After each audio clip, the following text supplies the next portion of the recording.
I arrived at my son's house unannounced on Thanksgiving Day and found my grandson shivering outside in a t-shirt and shorts in 5 degrees Fahrenheit weather. Inside, the whole family was enjoying turkey at the holiday table. I kicked the door open and said 6 words. Their faces turned white. Imagine this, it's Thanksgiving Day, and I pulled up to my daughter's house, completely unannounced. What I saw next? It changed everything. My grandson, my 18-year-old grandson, was shivering on the front steps in just a t-shirt and shorts, in 15-degree weather. And inside? The whole damn family was at the holiday table, laughing, warm, eating turkey. My blood ran cold, then hot with rage. I kicked that door down, and the 6 words I uttered? They made everyone's face turn as white as a ghost. But trust me, that was just the beginning of the justice that would change their lives forever. My phone buzzed against the dashboard, pulling me back to that day. A text from my neighbor, saw police cars at the Hendersons again, domestic situation. Made me think of you and your family worries. I just stared at those words, my old Chevy idling in the driveway. The Hendersons. Martha, my late wife, she used to worry about their grandson too. Back when she was still alive to worry about anything at all. Now, it was just me, and that gnawing feeling in my gut, constantly there whenever I thought about my daughter Leona's marriage. The clock read 2:30 p.m. Time to go. I shifted into reverse, backing out onto Miller Street. Snow had been falling for an hour, fat, heavy flakes that stuck to everything, making the roads treacherous. The radio crackled with weather warnings as I turned onto I-US 75 south towards Cincinnati. Classic rock, the same station Martha and I always listened to. Led Zeppelin was playing something heavy, and it matched my mood perfectly. On the passenger seat, 2 gift bags. One for Amos, a new baseball glove, genuine leather. Cost me more than I wanted, but he deserved it. The other held comic books, superhero ones. He was 18 now, probably thought he was too old, but I remembered being 18. You're never too old for heroes. Family is all we have left, Martha used to say, especially when I grumbled about holiday visits.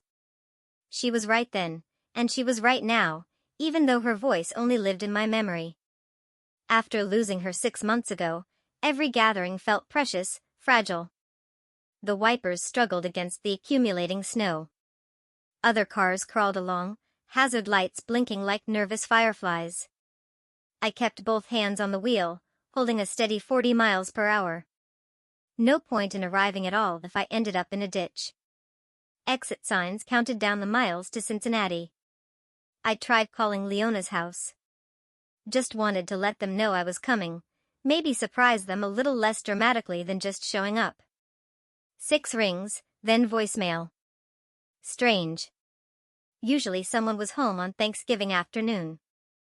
A gas station appeared through the snow, bright fluorescent lights cutting through the gray like a lighthouse.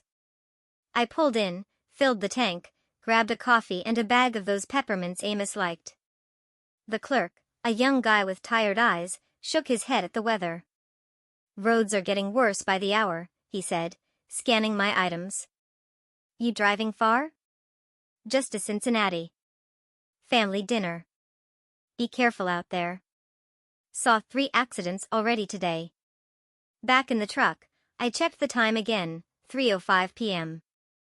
The drive usually took 45 minutes, but today it would be closer to an hour. I pictured Amos, probably helping his mother in the kitchen, maybe watching football with Wilbur.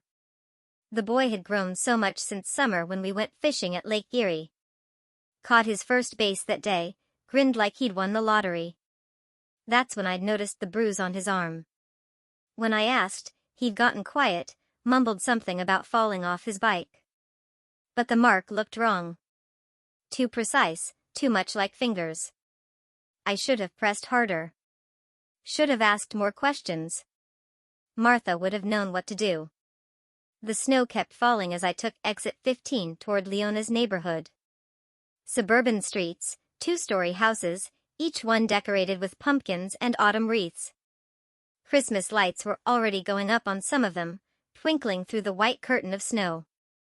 I turned into Maple Grove subdivision, driving slowly past houses where families were probably gathered, sharing stories and passing dishes. Warm lights spilled from windows, creating golden rectangles on snow-covered lawns. This was supposed to be a good day. A healing day. Martha would have wanted that. Leona's street appeared ahead. Her blue two-story house with white shutters, at the end of the block. Wilbur's pickup was in the driveway next to her sedan. Smoke rose from the chimney. Holiday decorations covered the front porch. Everything looked normal. Peaceful, even. I slowed the truck, already imagining the surprise on their faces when I knocked. Maybe Amos would run to hug me, like he used to when he was smaller. Maybe this Thanksgiving would be the start of healing our family, the way Martha always dreamed. I pulled into the driveway behind Wilbur's truck, the engine ticking as it cooled. Through the falling snow, I could see holiday lights twinkling around the front door, hear faint music from inside the house. Something warm, inviting, like a Norman Rockwell painting come to life. Then I saw him. Amos. He sat on the front steps, hunched over, arms wrapped around his knees. No coat. No hat. Just a thin long-sleeve shirt and jeans, already dusted with snow. His shoulders shook, not just from the cold, but from something deeper. Jesus Christ, I muttered, throwing open the truck door. The wind hit me like a slap, carrying ice crystals that stung my face. In the few seconds it took me to reach him, I could see his lips had turned blue. His hands were pressed tight against his body, trying to conserve warmth. Amos. I called out, breaking into a run across the slippery driveway. What are you doing out here? He looked up, and the relief in his eyes nearly broke my heart. His face was pale, almost gray, with red patches on his cheeks where the cold had bitten deepest. Grandpa. His voice came out as barely a whisper, teeth chattering so hard he could barely form words. I can't. I was already pulling off my heavy winter coat, wrapping it around his shoulders before he could finish. The boy was ice cold, his whole body trembling like a leaf in a hurricane. What do you mean you can't? Can't what? I helped him stand, steadying him when his legs nearly buckled. How long have you been sitting out here? I'm not allowed. He pulled my coat tighter around himself, and I could feel him shaking through the thick fabric. I'm not allowed to go in the house. The words hit me like a physical blow. Behind us, through the brightly lit windows, I could hear laughter and the sound of a television.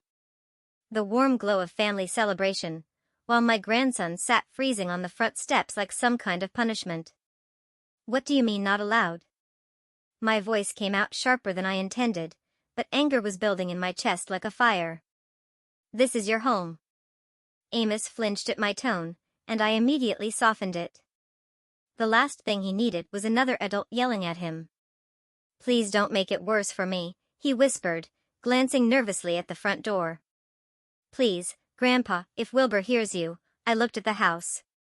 Really looked at it. The decorations, the warm lights, the sounds of celebration. Then I looked at my grandson, blue-lipped and shivering in clothes that wouldn't keep him warm in 50-degree weather, let alone this near-freezing nightmare. How long, Amos? I kept my voice gentle but firm. How long have you been out here? He wouldn't meet my eyes. Since this morning? This morning? I checked my watch. 3:45. Son, it's below freezing out here. You could get frostbite. You could. I stopped myself before I scared him worse than he already was. I tried the front door handle. Locked. Of course, it was locked. They'd locked him out of his own home on Thanksgiving Day and left him to freeze while they enjoyed their holiday dinner. We need to get you warm, I said, guiding him toward my truck. Come on, let's get you in the heat. The way he'd flinched when I raised my voice. The bruises I'd noticed during our fishing trip. The careful way he moved, like someone who'd learned to make himself small and invisible. This wasn't the first time. This was a pattern. Amos, I said, as I helped him into the passenger seat and turned the heat to maximum. I need you to tell me exactly what happened today. I cranked the heat to full blast and wrapped another blanket from my emergency kit around Amos' shoulders. His hands were so numb he couldn't grip anything properly, so I held them between mine, trying to rub warmth back into his fingers. Talk to me, son, I said, keeping my voice steady despite the pure, unadulterated rage building in my chest. What happened this morning? He stared down at his hands, still shaking. I was helping Mom with the turkey. She asked me to check on it while she took a shower. His voice was small, ashamed. I just forgot to turn off the oven timer when I took it out to baste it. The turkey got a little burnt on top, not ruined, just darker than usual. He finally looked at me, and I could see the fear in his eyes. Wilbur came in and saw it, and he lost it. I felt my jaw clench. Lost it? How? Started yelling about how I'd ruined the whole holiday, said the guests would think Mom couldn't cook. That I was an embarrassment to the family. Amos pulled the blanket tighter. Then he said I needed to think about my actions and that I couldn't come back inside until I'd learned some responsibility. And your mother? The question came out harder than I intended. Amos looked away. She tried to say something at first, but Wilbur told her to stay out of it. Said this was between him and me. He swallowed hard. She didn't say anything after that. I checked my watch again. 3:20 p.m. Amos, what time did this happen? Around 11 this morning. 4.5 hours. 4.5 hours in weather that could kill someone. Over a slightly burnt turkey that probably tasted just fine. I had to take several deep breaths before I could speak without shouting. Has this happened before? The question hung in the air between us. I could see him wrestling with whether to tell me the truth, probably weighing the consequences of honesty against the relief of finally having someone to tell. Sometimes, he whispered. When I mess up. Each word felt like a punch to my gut. Last month he made me stand in the garage all night because I forgot to take out the trash. And once he locked me in the basement for 2 days because I accidentally broke one of his beer bottles. I looked at my grandson, this smart, kind boy who'd never hurt anyone in his life, and saw the careful way he held himself, like someone who'd learned that taking up too much space could be dangerous. Your mother knows about this? Amos nodded miserably. She says Wilbur's just trying to teach me discipline. That I need to be more responsible. His voice cracked. Maybe she's right. Maybe I am just, don't. I turned in the seat to face him fully. Don't you dare blame yourself for this. What that man is doing to you isn't discipline, it's abuse, and it's going to stop today. Amos' eyes went wide with panic. No, Grandpa, please. If you make a scene, he'll just take it out on me later. He always does. I could see the house through the windshield, still glowing warm and inviting, still full of laughter and holiday music. Inside, my daughter was serving dinner to guests while her husband's stepson sat freezing in a truck, too afraid to ask for basic human decency. Listen to me, I said, taking his hands again. You're 18 years old. You don't have to live like this anymore, and I'm not going to let you.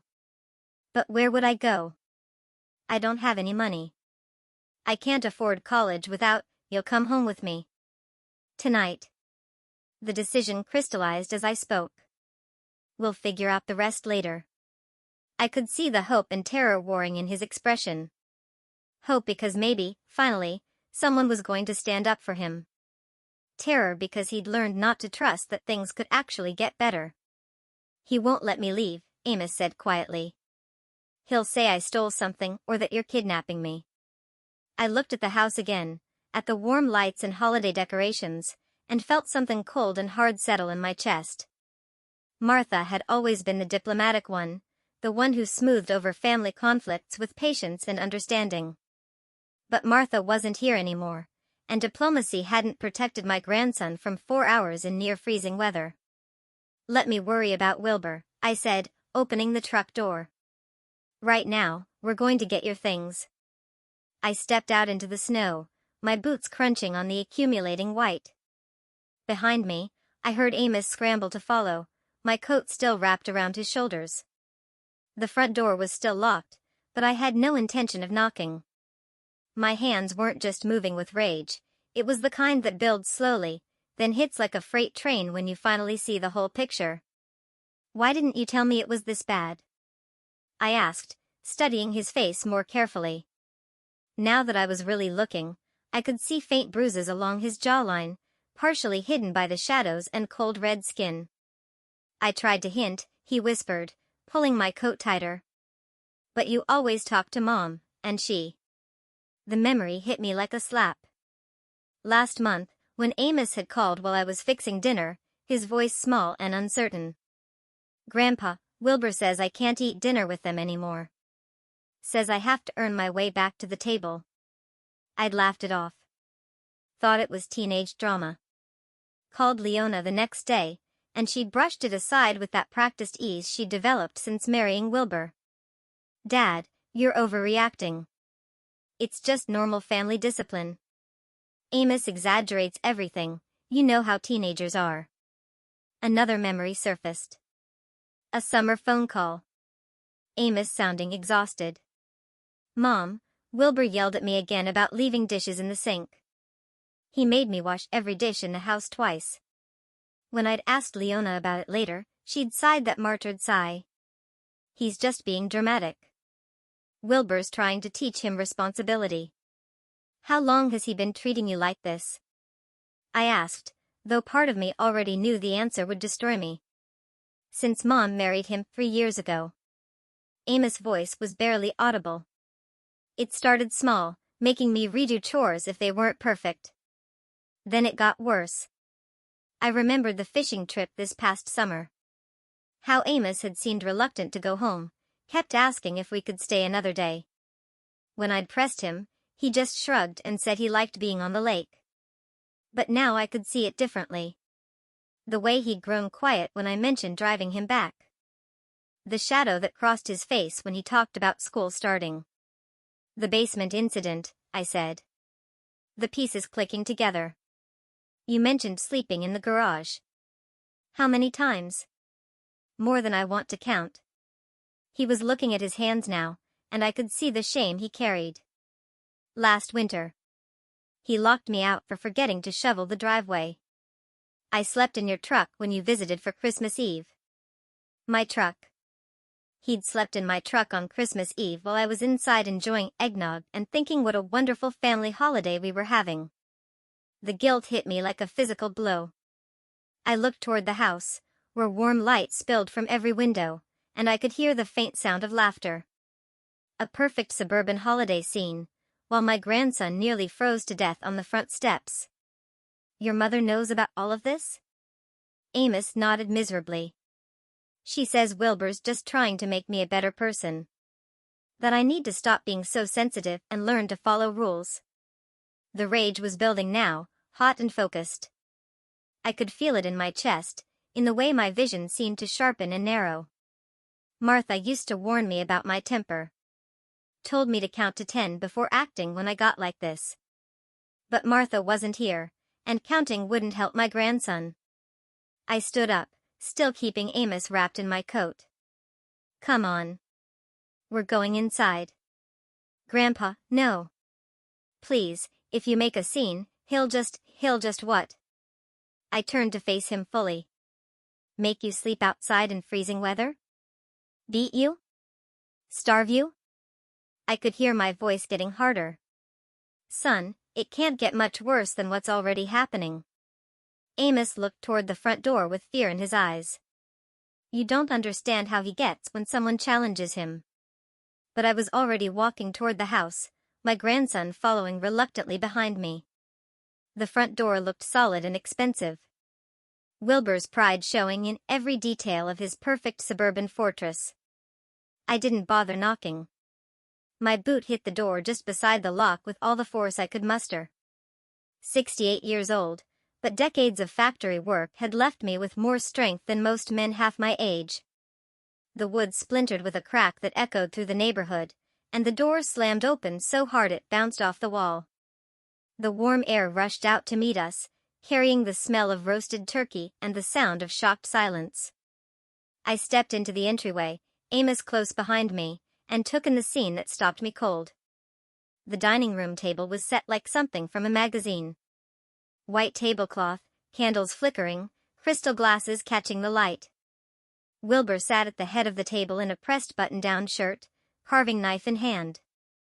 Leona was beside him in a green dress I'd never seen before, her hair perfectly styled. A younger girl, maybe 10 years old, sat across from them with a fork full of mashed potatoes halfway to her mouth. They were all frozen mid-motion, like someone had hit pause on their perfect holiday moment. The contrast hit me like a physical blow. Here they sat, warm and comfortable, enjoying their feast, while Amos had been shivering outside for over 4 hours. The turkey looked golden and beautiful, probably the replacement for the one Amos had supposedly ruined. Everything was pristine, peaceful, exactly what a family Thanksgiving should look like. Everything, except the fact that they'd left a child outside to freeze. Have you completely lost your minds? My voice boomed through the room, and the little girl dropped her fork with a clatter.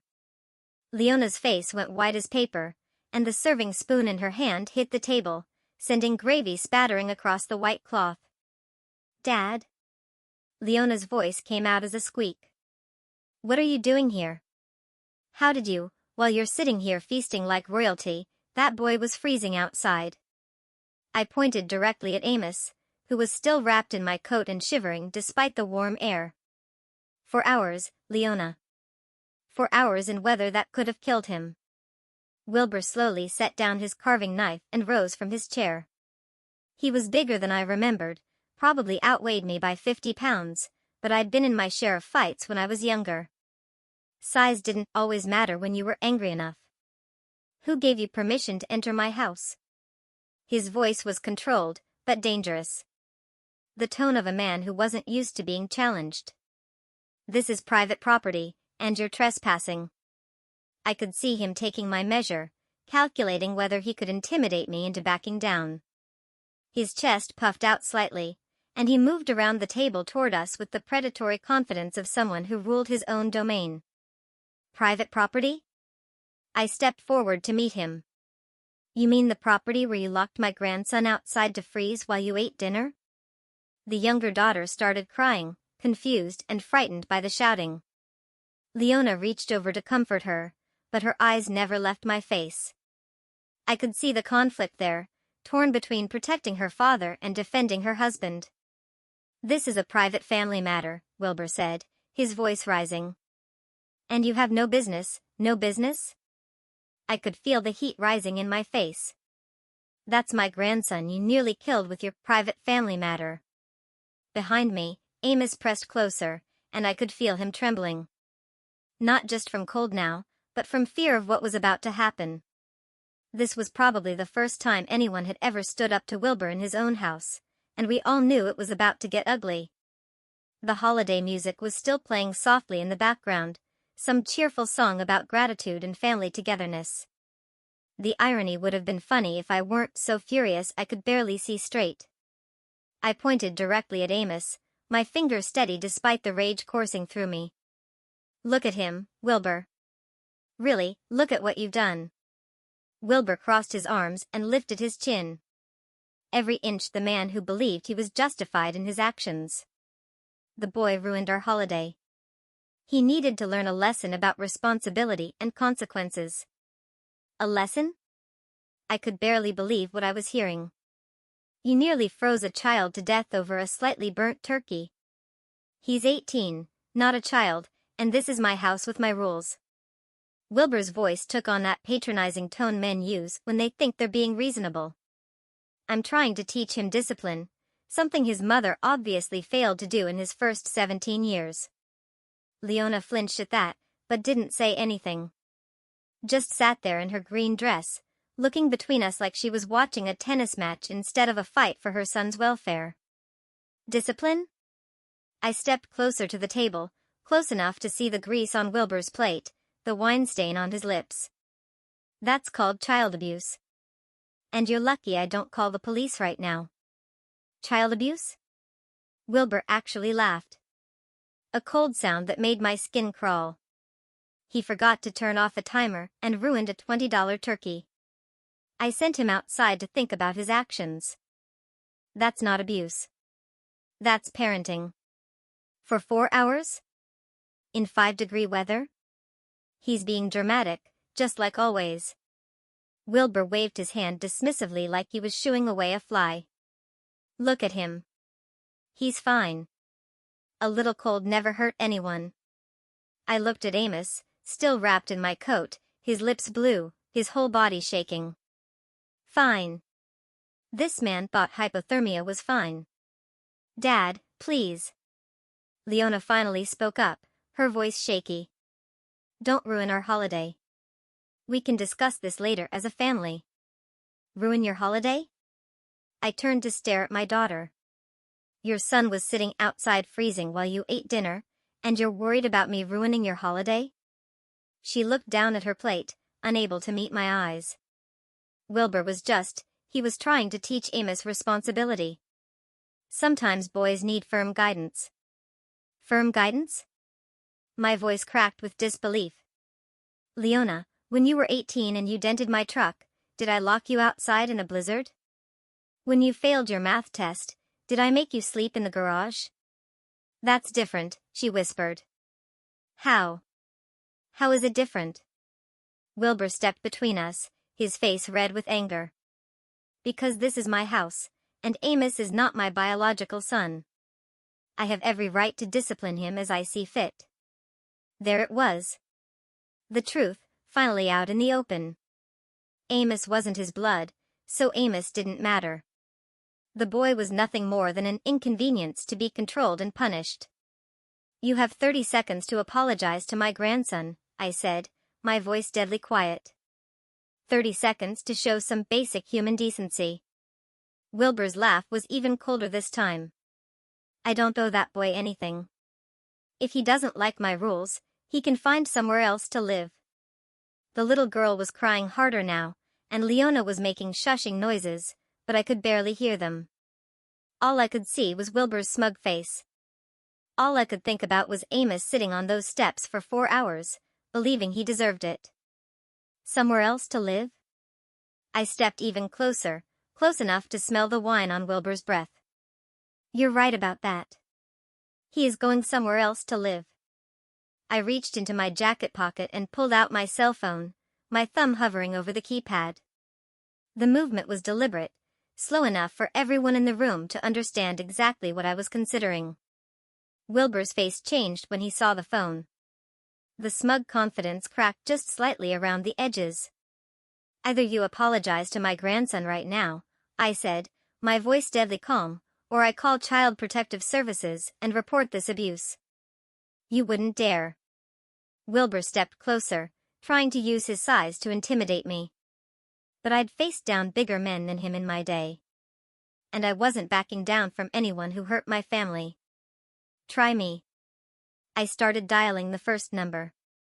I got plenty to tell them about leaving an 18-year-old outside in freezing weather for 4 hours. Behind me, Amos gripped my arm. I could feel him trembling, but not from cold anymore. This was fear of a different kind. The terror of someone who'd learned that standing up only made things worse. Dad, please. Leona finally moved, stepping between us with her hands raised like she was trying to stop a bar fight. Don't destroy our family over this. I'm not destroying anything. I kept my eyes locked on Wilbur. He did that when he decided to abuse my grandson. Abuse? Wilbur's laugh was harsh and bitter. I was teaching him responsibility, something his weak mother never bothered to do. Leona flinched like he'd slapped her, but she didn't defend herself. Just stood there taking it, the way she probably always did. Get out of my house, old man. Wilbur continued, his voice rising. You have no authority here. Amos is my responsibility now. Your responsibility? I looked around the perfect dining room, the crystal glasses, the fine china, the holiday centerpiece. then back at my grandson's bruised face. Is this how you handle responsibility? Locking children outside to freeze? The younger daughter was crying harder now, confused and frightened by the shouting. Leona moved to comfort her, but kept glancing between me and Wilbur like she was watching a tennis match where someone might die. He's not a child. He's 18. Wilbur said, straightening his shoulders. And in my house, adults who can't follow simple instructions face adult consequences. Adult consequences for forgetting to turn off a timer. Adult consequences for being careless and destructive. For ruining their holiday and embarrassing this family in front of their guests. Wilbur gestured toward the empty chairs where other family members had obviously been sitting before I arrived. Everyone had to leave because of the scene he caused. I looked at those empty chairs and felt another piece of the puzzle click into place. They'd had guests. People had been here eating dinner and socializing while Amos sat outside freezing. And none of them had questioned it. None of them had said a word. "Grandpa, let's just go," Amos whispered behind me. "Please, I don't want to cause any more problems." The defeat in his voice broke something inside me. This boy, this smart, kind young man, had been beaten down so thoroughly that he thought he was the problem, that he was causing trouble by asking for basic human decency. "You're not causing problems, son," I said loud enough for everyone to hear. "You never were."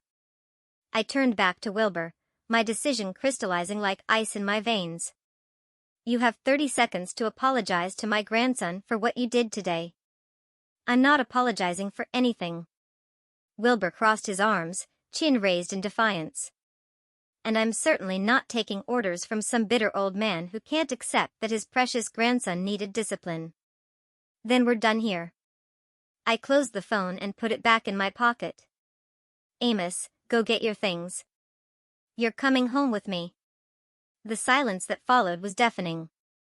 Even the little girl stopped crying for a moment. "You can't just take him," Leona said, her voice barely a whisper. "Watch me." I placed my hand firmly on Amos' shoulder, guiding him away from the dining room table and toward the stairs. "Go pack whatever you need. We're leaving." "Dad, you can't do this." Leona followed us, her voice rising with panic. "You can't just walk into our house and take my son." "I can, and I am." I kept walking, staying between Amos and the rest of the family, unless you'd prefer I call the authorities and let them sort it out. Amos led the way up the narrow staircase to the second floor. His steps quick and uncertain. I could hear Wilbur behind us, his heavy footsteps on the hardwood, but I didn't turn around. "This is kidnapping," Wilbur called out. "I'll have you arrested for kidnapping. Good luck explaining to the police why my grandson was sitting outside in 5-degree weather for 4 hours. I reached the top of the stairs and followed Amos down a short hallway to a small room at the back of the house. The room was barely big enough for a twin bed and a small dresser. No heat vent that I could see, and the single window faced north, letting in the coldest air. It looked more like a storage room than a bedroom, and it was clearly the worst room in the house. "This is where you sleep?" I asked, taking in the sparse furnishings and bare walls. Amos nodded, already pulling clothes from the dresser and stuffing them into a duffel bag. "Wilbur says the basement room is for guests, and the other upstairs room is for my sister." I noticed he didn't call her our sister. "Just my sister." Even in his own home, he was an outsider. "Take everything that matters to you," I said, standing guard at the doorway while he packed. "We're not coming back for anything. Amos, think about what you're doing."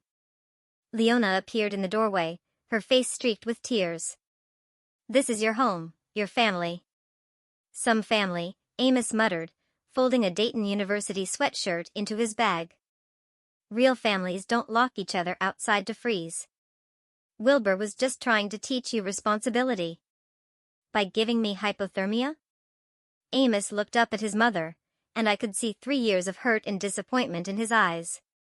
"Mom, he made me sleep in the garage last week because I left a glass in the sink." "A glass?" That's not normal. Leona's face crumpled. He has high standards. He wants you to be better. He wants me gone, Amos said quietly, zipping up his bag. And you know it. We made our way back downstairs, Wilbur waiting at the bottom like a bouncer. You leave my house, boy, and you don't come back. Ever. Fine by me, Amos said, and I heard real strength in his voice for the first time all day. The front door was still hanging open from when I'd kicked it in, cold air pouring into the house and making the holiday decorations flutter like dying leaves. I could see my truck in the driveway, engine still running, exhaust visible in the frigid air. Amos. Leona called out as we reached the door. Please don't do this. I love you. He stopped, turned back to look at his mother one last time. If you loved me, Mom, you wouldn't have let this happen. We walked to my truck in silence, our breath visible in the freezing air. I threw his bag in the bed and helped him into the passenger seat, then walked around to the driver's side. Through the front window of the house, I could see the family still standing in the entryway. Leona crying. Wilbur red-faced with rage. The little girl peeking around the corner. You ready? I asked, putting the truck in reverse. I've been ready for 3 years, Amos said, pulling my coat tighter around his shoulders. I backed out of the driveway and onto the street, past the other decorated houses where normal families were probably finishing their Thanksgiving dinners in peace. The radio was still playing classic rock. The heater was working perfectly, and for the first time since I'd arrived, Amos looked like he could actually breathe. Thank you, Grandpa, he said quietly as we turned onto the main road toward the highway. I can't believe you came for me. I should have come sooner, I said, meaning every word. I should have seen what was happening. I tried to tell you, but I didn't know how. We drove in comfortable silence for a few minutes. The familiar weight of family, responsibility, settling around my shoulders like Martha's favorite quilt. This boy needed protection. Needed a safe place to heal and grow into the man he was meant to become. Tell me about college, I said as we merged onto I-75 North. What are you studying? Engineering. His voice got stronger when he talked about school. Mechanical engineering, like you used to do at the factory. Like grandfather, like grandson. I smiled, thinking about Martha and how proud she would have been. We'll figure out the tuition. Don't worry about that.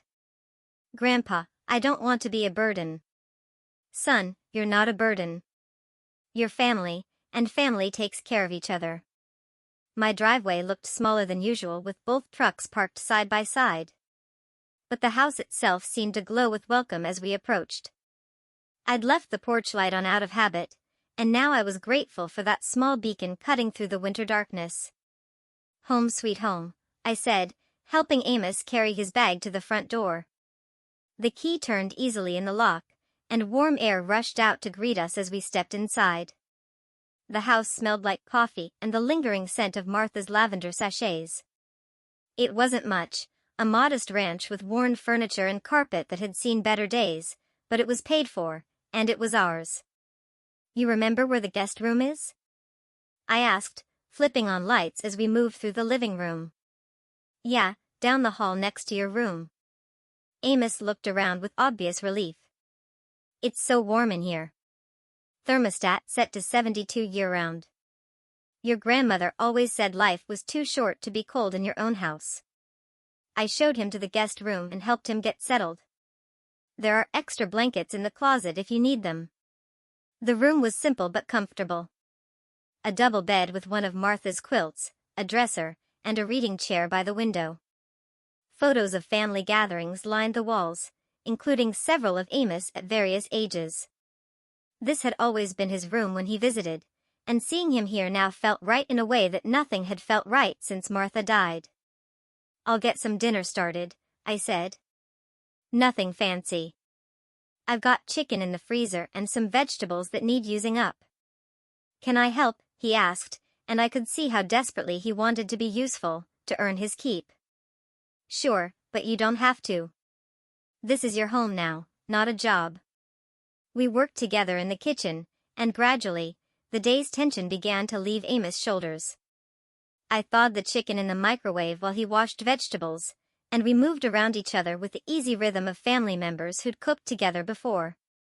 "Tell me more about what's been happening," I said as I seasoned the chicken. "Start from the beginning, when your mother married Wilbur." Amos was quiet for a long moment, clearly trying to decide how much to share. "It started small. Little comments about how I loaded the dishwasher wrong or left my shoes in the wrong place. Then it got bigger." "How much bigger?" "He controls everything. When I eat, what I eat, when I can shower, when I can use the phone." Amos' voice got smaller as he continued. "He made Mom choose between him and me, and she chose him." I had to stop seasoning the chicken for a moment and grip the counter. "What do you mean she chose him?" "Last Christmas when you visited, remember how I was quiet during dinner? Wilbur had told me I wasn't allowed to speak unless someone asked me a direct question. And Mom didn't say anything to stop him." The memory hit me like a punch to the gut. I thought Amos was just being a typical moody teenager. I'd even joked with Martha about it later, saying, "Kids these days didn't know how to make conversation. Why doesn't your mother stand up to him? She's scared." Amos started chopping carrots with mechanical precision. "She told me once that if she leaves him, she'll lose the house and have to move back to that apartment complex where we used to live. She can't afford to take care of us on her own." I slid the chicken into the oven and started a fire in the living room fireplace. The familiar ritual of waiting newspaper and stacking kindling helped calm my racing thoughts.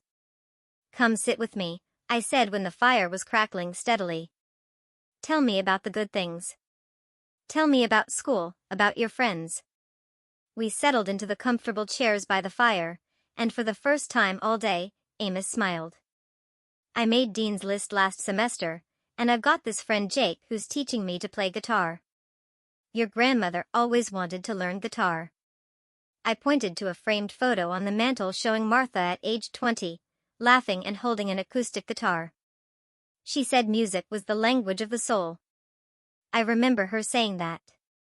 Amos studied the photo with new interest. "I miss her." "Me too, son." "Me too." We talked until the chicken was done, sharing memories of Martha and making plans for Amos' spring semester. The house felt alive again with conversation and laughter, the way it used to when Martha was here to fill the quiet spaces. As we sat down to eat our simple but satisfying meal, I looked across the table at my grandson. Really looked at him. The fear was gone from his eyes, replaced by something I hadn't seen in years, hope. "We'll call the college tomorrow," I said, cutting into my chicken. "Make sure your financial aid is sorted out, and we'll look into getting you a part-time job if you want one." "Grandpa, you don't have to do all this for me." "Yes, I do." I met his eyes across the table. "That's what family's for."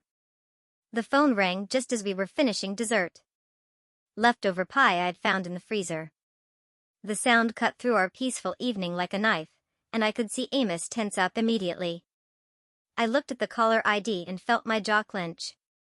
Leona. The peaceful crackling of the fireplace was shattered by 3 sharp knocks on the front door. Not the gentle rapping of a neighbor or the hesitant tap of someone unsure. This was the authoritative pounding of someone who expected immediate compliance. Amos nearly dropped his coffee mug. "Grandpa, stay behind me," I said, setting down my own cup and moving toward the door. The knocking came again, more insistent this time, accompanied by the sound of multiple voices on my front porch. I flipped on the porch light and looked through the peephole. 2 uniformed police officers stood on my doorstep. And behind them, like predators waiting for their moment to strike, were Wilbur and Leona. "Mr. Burke," the lead officer called out. "Police, we need to speak with you." I took a deep breath and opened the door, keeping my body positioned to block their view of Amos. "What can I do for you officers?" Wilbur immediately stepped forward, pointing an accusatory finger at me. "Officer, this man kidnapped my stepson. He broke into our house and took the boy without permission." the lead officer, a middle-aged man with tired eyes, held up his hand to quiet Wilbur. "Sir, we need to sort out the situation. Mr. Burke, is there a young man named Amos Green on these premises?" "Yes," I said simply. "My grandson is here. He kidnapped him." Wilbur's voice rose dramatically. "Broke down our door like some kind of criminal and dragged the boy away from his family." "Is the young man here voluntarily?" the second officer asked, pulling out a notepad. Before I could answer, Amos appeared beside me, still wrapped in the blanket from the couch. His voice was quiet but clear. "I want to stay with my grandpa." Wilbur's face flushed red. "See? He's been filling the boy's head with lies, turning him against his own family." "What lies?" I stepped forward slightly. "The truth about how you left him outside in freezing weather for 4 hours? The truth about how you've been abusing him for 3 years? Abuse?" Wilbur laughed, but it sounded forced. "I was teaching him responsibility. The boy ruined our entire Thanksgiving dinner and needed to learn there are consequences for his actions." The first officer looked between us with the weary expression of someone who'd broken up too many family disputes. "Mr. Burke, we're going to need everyone to come inside so we can discuss this properly." I stepped back reluctantly, allowing the officers to enter my living room. Wilbur followed immediately, Leona trailing behind him with her eyes fixed on the floor. She looked smaller somehow, diminished, like a woman who'd finally realized the true cost of the choices she'd made. "Now then," the officer said, taking out his notepad. "Let's start from the beginning. Mr. Green, you claim this man kidnapped your stepson?" "Absolutely." Wilbur straightened his shoulders, putting on what I recognized as his reasonable, authority figure performance. "I came home from work to find my front door broken and Amos gone. When I called around, neighbors said they saw an older man forcing the boy into a truck." "Forcing?" I couldn't keep the disbelief out of my voice. "Officer, I rescued my grandson from child abuse." "That's what he keeps saying," Wilbur said, shaking his head sadly. "But the truth is, he's never approved of my marriage to his daughter. He's been looking for any excuse to cause trouble." The officer turned to Amos, who was standing close enough to me that I could feel him trembling. "Son, did this man force you to come with him?" "No, sir." Amos' voice was barely above a whisper. "He saved me." "Saved you from what?" The second officer looked up from his notepad. "From freezing to death on the front porch. I accidentally burned the turkey this morning. Wilbur made me sit outside in the cold to think about my actions. I was out there for over 4 hours in 5-degree weather." "He's exaggerating," Wilbur said quickly. "It was maybe an hour, and he was dressed warmly." "An hour?" I stared at him. "Officer, I have witnesses.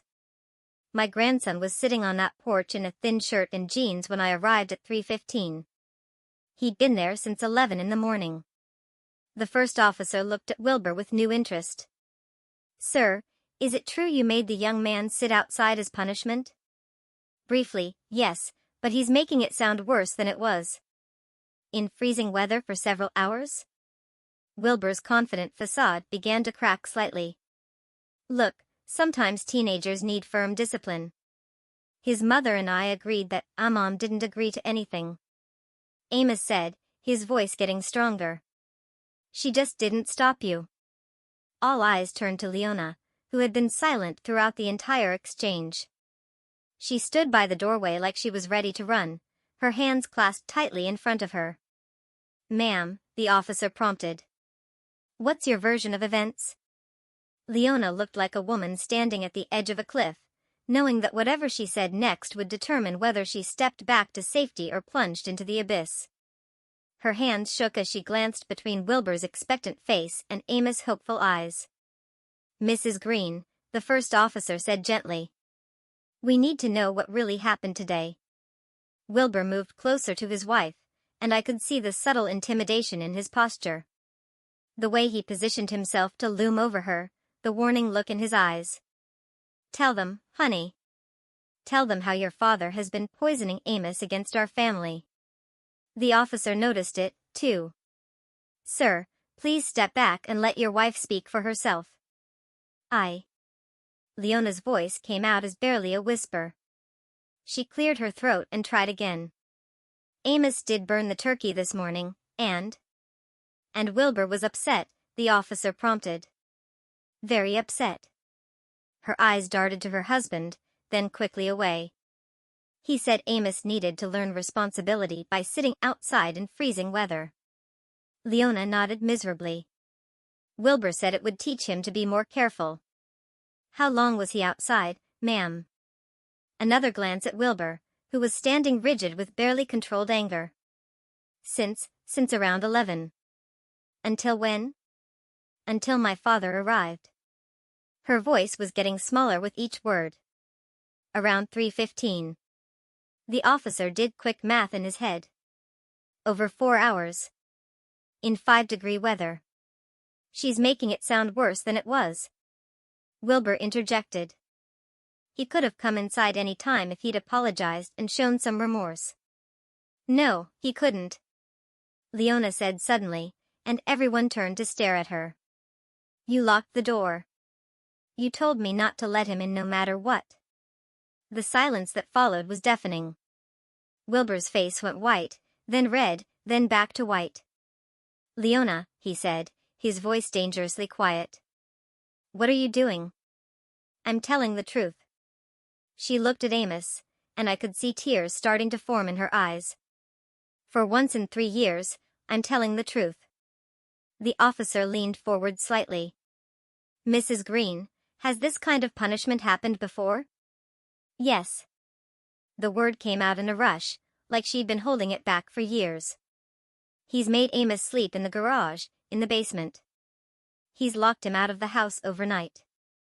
Her voice grew stronger with each confession. He controls when Amos can eat, when he can shower, when he can speak at the dinner table. Leona, shut up. Wilbur's mask finally slipped completely. You have no idea what you're doing. You'll destroy everything we've built. What we've built. She turned on him with sudden fury. What have we built except fear and misery? Look at my son. Look what you've done to him. I watched Amos' face transform as his mother finally stood up for him. 3 years of doubt and self-blame seemed to melt away as he realized that someone else could see the truth of what he'd endured. The first officer stood up and moved toward Wilbur. Sir, I'm going to need you to turn around and put your hands behind your back. This is ridiculous. Wilbur backed toward the door. You're going to arrest me based on the word of a bitter old man and his delusional daughter? Based on the physical evidence and multiple corroborating testimonies about child endangerment, the officer said calmly, pulling out his handcuffs. You have the right to remain silent. As they read Wilbur his rights and led him toward the door, he turned back to Leona with pure venom in his eyes. You'll regret this betrayal. You'll lose everything. The house, the money, everything. You'll be nothing without me. I'd rather be nothing than watch you hurt my son, she said. And for the first time in years, she sounded like the strong woman who'd raised Amos on her own. The door closed behind the officers and their prisoner, leaving the 3 of us alone in my living room. Leona collapsed into a chair and started crying. Not the quiet, careful tears she'd shed before, but deep, wrenching sobs that seemed to come from years of buried pain. Amos went to her immediately, kneeling beside her chair. Mom, it's okay. It's over now. I'm so sorry, she whispered through her tears. I should have protected you. I should have been stronger. You were strong tonight, I said, settling back into my chair by the fireplace. When it mattered most, you chose your son over your husband. That took real courage. The fire crackled peacefully in the grate, and for the first time in months, my house felt like a real home again. Not just because my family was safe, but because the truth had finally been spoken, and justice was being served. Amos looked up at me from where he knelt beside his mother's chair. What happens now, Grandpa? Now we heal, I said simply. We take our time, and we heal. For months later, the morning sun streamed through my kitchen window as Leona flipped pancakes on the griddle. Amos sat at the table, reviewing his acceptance letter from Ohio State's engineering program. Full scholarship, he said for the 10th time that week, still not quite believing it. They're actually paying me to go to school. That's what happens when you're brilliant and work hard, Leona said, sliding the stack of pancakes onto his plate. She looked different now, stronger, more confident. The part-time job at the local library had given her independence she'd never had before, and the divorce settlement had provided enough money for her to start over. Your grandmother would have been so proud, I said, settling into my chair with my coffee. The kitchen felt alive in a way it hadn't since Martha died. Full of conversation and laughter and the comfortable chaos of a real family. Leona had moved in permanently after Wilbur's conviction. The guest room had become her space, and we'd converted the basement into a proper bedroom for Amos.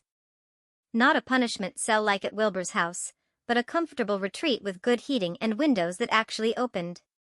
Dad, are you sure you don't mind us staying here indefinitely? Leona asked, joining us at the table. I know you're used to your independence. Independence is overrated, I said, meaning every word. Family is what matters.